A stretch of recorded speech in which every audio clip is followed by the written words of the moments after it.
വാർത്തകൾ വിശദമായി നോക്കാം. ശബരിമലയിലെ സ്വർണ്ണപ്പാളി വിവാദത്തിൽ അന്വേഷണത്തിന് പ്രത്യേക സംഘത്തെ നിയോഗിച്ച ഹൈക്കോടതി. ADGP H വെങ്കടേശനാണ് അന്വേഷണ ചുമതല. ഈ വാർത്തയുടെ വിവരങ്ങൾ നൽകുന്നത് അതുല്യാണ്. അതുല്യ, എന്തായാലും ശബരിമല സ്വർണ്ണപ്പാളി വിവാദം ഇങ്ങനെ കത്തി നിൽക്കുകയാണ്. പ്രതിപക്ഷം സഭയ്ക്കുള്ളിലും പുറത്തുമെല്ലാം ഈ ഒരു വിഷയത്തെ ആയുധമാക്കി ഉപയോഗിക്കുമ്പോൾ ഇപ്പോൾ എന്തായാലും ഹൈക്കോടതി ഒരു പ്രത്യേക സംഘത്തെയാണ് നിയോഗിച്ചിരിക്കുന്നത്. ADGP H വെങ്കടേശാണ് ഈ അന്വേഷണ ചുമതലയ്ക്ക് ഇനി നേതൃത്വം നൽകുക. മറ്റു വിവരങ്ങൾ എങ്ങനെയാണ് അതുല്യ? രേണുക, നിലവിൽ സ്വർണ്ണപ്പാളി വിവാദവുമായി ബന്ധപ്പെട്ട ഇടക്കാല അന്വേഷണ റിപ്പോർട്ട് പരിഗണിച്ച ശേഷമാണ് കോടതിയുടെ ഭാഗത്തു നിന്ന് സുപ്രധാനമായ ഒരു തീരുമാനം ഉണ്ടായിരിക്കുന്നത്. സ്വർണ്ണപ്പാളി, ശബരിമലയിലെ സ്വർണ്ണപ്പാളിയും അതുപോലെ തന്നെ ദ്വാരപാലക പീഠവുമായി ബന്ധപ്പെട്ട വിവാദങ്ങളിലെല്ലാം തന്നെ ഇനി ക്രൈംബ്രാഞ്ച് ആയിരിക്കും അന്വേഷണം നടത്തുക. അതിനൊരു പ്രത്യേക അന്വേഷണ സംഘത്തെ കൂടി കോടതി നിയോഗിച്ചിട്ടുണ്ട്. ക്രൈംബ്രാഞ്ച് ചുമതലയുള്ള ADGP H വെങ്കടേശാണ് ഈ വിവാദമായ കേസ് അന്വേഷിക്കാൻ പോകുന്നത്. അദ്ദേഹത്തിനൊപ്പം ഒരു പ്രത്യേക അന്വേഷണ സംഘവും ഉണ്ടായിരിക്കും. നേരത്തെ ചീഫ് വിജിലൻസ് ഓഫീസർ SP റാങ്കിലുള്ള ചീഫ് വിജിലൻസ് ഓഫീസറാണ് ഈ കേസ് അന്വേഷിച്ചിരുന്നത് എങ്കിൽ ഇനി ADGP റാങ്കിലുള്ള ഉദ്യോഗസ്ഥരാണ് അന്വേഷിക്കുക. ഇതിൻ്റെ കാരണമായി സുപ്രീം കോടതി ചില നിരീക്ഷണങ്ങൾ കൂടി നടത്തിയിരുന്നു. ഈ ശബരിമലയിലെ സ്വർണ്ണപ്പാളികളുമായി ബന്ധപ്പെട്ട് വലിയ വീഴ്ച അല്ലെങ്കിൽ വലിയ പാളിച്ചയാണ് സംഭവിച്ചിരിക്കുന്നത്. ദേവസ്വം ബോർഡിന് പല ചോദ്യങ്ങൾക്കും ഉത്തരമില്ലാതെ പതറുകയായിരുന്നു എന്നും അതുപോലെ തന്നെ ഗുരുതരമായ കുറ്റകൃത്യങ്ങൾ ഇവിടെ നിലനിൽക്കുന്നു എന്നും ഹൈക്കോടതി നിരീക്ഷിക്കുകയുണ്ടായി. ഇത്തരത്തിൽ ക്രിമിനൽ സ്വഭാവമുള്ള ഗൂഢാലോചനയടക്കമുള്ള കുറ്റകൃത്യങ്ങൾ അല്ലെങ്കിൽ അത്തരത്തിലുള്ള ആസൂത്രണങ്ങൾ വരെ ശബരിമലയിൽ നടന്നു എന്ന് ഇടക്കാല അന്വേഷണ റിപ്പോർട്ടിൽ പറയുന്നുണ്ട്.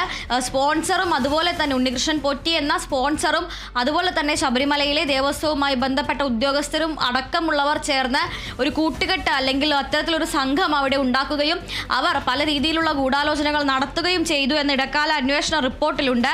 ഈ ഒരു സാഹചര്യത്തിലാണ് ഇത് അന്വേഷിക്കുന്നതിന്റെ ഭാഗമായി ക്രൈംബ്രാഞ്ചിലെ തന്നെ ADGP റാങ്കിലുള്ള ഒരു ഉദ്യോഗസ്ഥന് അന്വേഷണ ചുമതല നൽകിയിരിക്കുന്നത്. 5 അംഗ അന്വേഷണ സംഘമായിരിക്കും ഉണ്ടായിരിക്കുക. 5 ഉദ്യോഗസ്ഥർ അടങ്ങുന്ന ഒരു സംഘം ആയിരിക്കും ഈ അന്വേഷണം നടത്തുക. അന്വേഷണം നടത്തിയതിനു ശേഷം 1 മാസത്തിനകം കോടതിയിൽ അന്വേഷണ റിപ്പോർട്ട് നൽകണം. ഒരു കാരണവശാലും, അതായത് യാതൊരു സാഹചര്യത്തിലും ഒരു കാരണവശാലും ഈ അന്വേഷണ റിപ്പോർട്ട് പുറത്തു പോകാൻ പാടില്ല എന്ന് ഹൈക്കോടതി വളരെ കർശനമായി തന്നെ നിർദ്ദേശം നൽകിയിട്ടുണ്ട്. 1 മാസമാണ് ഈ അന്വേഷണ കാലാവധി എന്ന് പറയുന്നത്. ഈ അന്വേഷണ കാലാവധിയിൽ 1999-98 കാലഘട്ടത്തിൽ വിജയ് മല്യ അവിടെ സ്വർണം നൽകിയിരുന്നു, അല്ലെങ്കിൽ സ്വർണ്ണപ്പാളി പൊതിയാൻ സ്പോൺസർഷിപ്പ് നൽകിയിരുന്നു. ആ കാലഘട്ടം മുതൽ 2019 ഉണ്ണികൃഷ്ണൻ പോറ്റി അവതരിക്കുന്ന ആ ഒരു സമയം വരെയുള്ള എല്ലാ രേഖകളും, ദേവസ്വം ബോർഡിന്റെ ഉത്തരവുകളും, ഉദ്യോഗസ്ഥരുടെ വിശദാംശങ്ങളും, സ്ട്രോങ് റൂം റെക്കോർഡുകളും അടക്കമുള്ളവ വളരെ വിശദമായി തന്നെ പഴുതടച്ച രീതിയിൽ പരിശോധിക്കാനാണ് നിർദ്ദേശം നൽകിയിരിക്കുന്നത്. ഈ 1 മാസ കാലയളവിനുള്ളിൽ 1999 മുതൽ 2019 കാലഘട്ടം വരെയുള്ള എല്ലാ രേഖകളും ഇത്തരത്തിൽ പഴുതടച്ച പരിശോധന നടത്തും. ഈ പറയുന്ന സ്വർണം, വിജയ് മല്യ പൊതിഞ്ഞു എന്ന് പറയുന്ന സ്വർണം എവിടെ പോയി എന്നതിലും ഉണ്ണികൃഷ്ണൻ പോറ്റി എന്ന് പറയുന്ന ഒരാൾക്ക് പ്രത്യേകിച്ചും ക്ഷേത്ര പരിസരത്ത് വെച്ച് മാത്രം അറ്റകുറ്റപ്പണി നടത്തേണ്ട ശ്രീകോവിൽ പോലെയുള്ള ഒരു ഭാഗത്തിൻ്റെ അല്ലെങ്കിൽ അത്തരത്തിലുള്ള പവിത്രമായി കരുതപ്പെടുന്ന ഒരു ഭാഗത്തിൻ്റെ അറ്റകുറ്റപ്പണി എങ്ങനെ ഇത്തരത്തിൽ യാതൊരു സുരക്ഷാ സംവിധാനങ്ങളും ഇല്ലാതെ ഒരു സ്പോൺസറുടെ കയ്യിൽ കൊടുത്തയച്ചു എന്നതിൽ വരെ കൃത്യമായിട്ടുള്ള അന്വേഷണം നടക്കും. ഉദ്യോഗസ്ഥരുടെ സാന്നിധ്യമില്ലാതെ അല്ലെങ്കിൽ ഉദ്യോഗസ്ഥരുടെ എസ്കോട്ട് പോലും ഇല്ലാതെ 1 മാസത്തിലധികം കാലം, 1.5 മാസക്കാലത്തോളം എങ്ങനെയാണ് ഇത് സ്പോൺസറുടെ കൈവശം ഇരുന്നത്, അതിനുള്ള സമ്മതം അല്ലെങ്കിൽ അനുമതി എവിടെ നിന്ന് ലഭിച്ചു, അതിന് മാത്രമുള്ള എന്ത് ഹോൾഡാണ് അല്ലെങ്കിൽ അതിന് മാത്രമുള്ള എന്ത് പിടിപാടാണ് ഉണ്ണികൃഷ്ണൻ പോറ്റി എന്നയാൾക്ക് ദേവസ്വത്തിനു മേലുള്ളത് മുതലായ ചോദ്യങ്ങളാണ് കോടതി ഉയർത്തിയിട്ടുള്ളത്. ആ കാര്യങ്ങളിലെല്ലാം തന്നെ ഈ പ്രത്യേക അന്വേഷണ സംഘം വിശദമായിട്ടുള്ള പഴുതടച്ച പരിശോധന തന്നെ നടത്തും. നിലവിൽ ഇത്തരത്തിൽ ഏതാണ്ട് 20 വർഷക്കാലത്തെ രേഖകളാണ് പരിശോധിക്കപ്പെടാൻ പോകുന്നത്.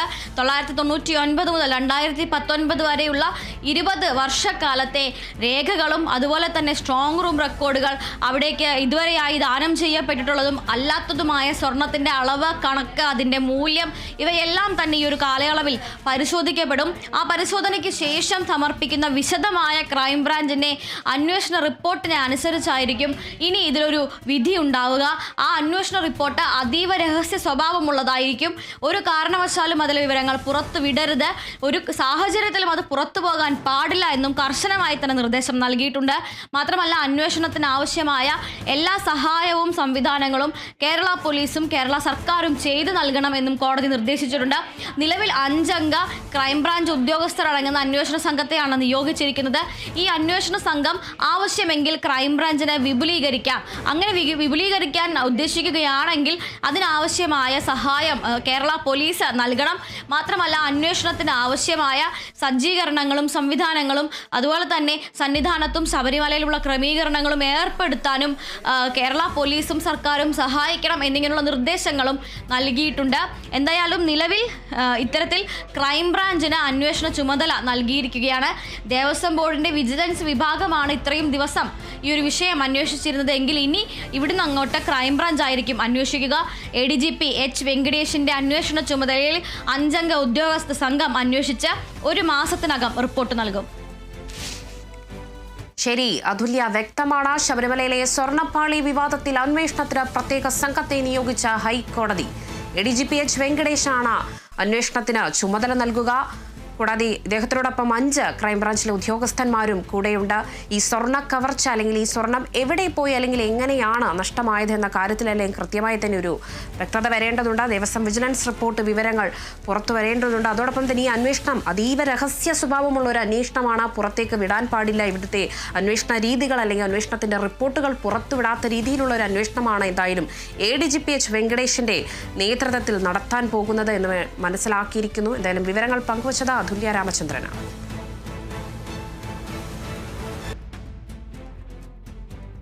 മറ്റൊരു പ്രധാനപ്പെട്ട വാർത്തയിലേക്കാണ്. ഇടുക്കി ചിന്നക്കനാലിൽ കാട്ടാന ആക്രമണത്തിൽ 1 മരണം. പൂപ്പാറ ചുണ്ടൻ സ്വദേശി വേലുച്ചാമിയാണ് മരിച്ചത്. തോട്ടത്തിൽ ജോലി ചെയ്യുന്നതിനിടെയാണ് ആക്രമണം.